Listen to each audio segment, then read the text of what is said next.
உயிரொன்று இல்லாமல் உடல் இங்கு நிலையாதே. உயிர் என்ன பொருள் என்று அலைப்பாய்ந்து தெரியாதே.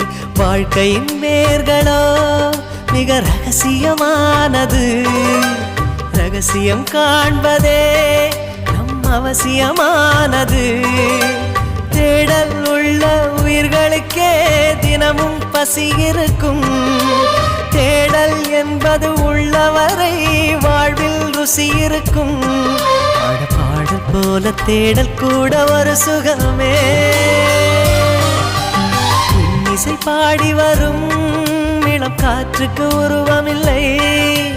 காற்றலை இல்லை என்றால் ஒரு பாட்டொலி கேட்பதில்லை. ஒரு காலம் வருகையில் உள்ளம் கொள்ளை போகுதே. ஆனால் காற்றின் முகவரி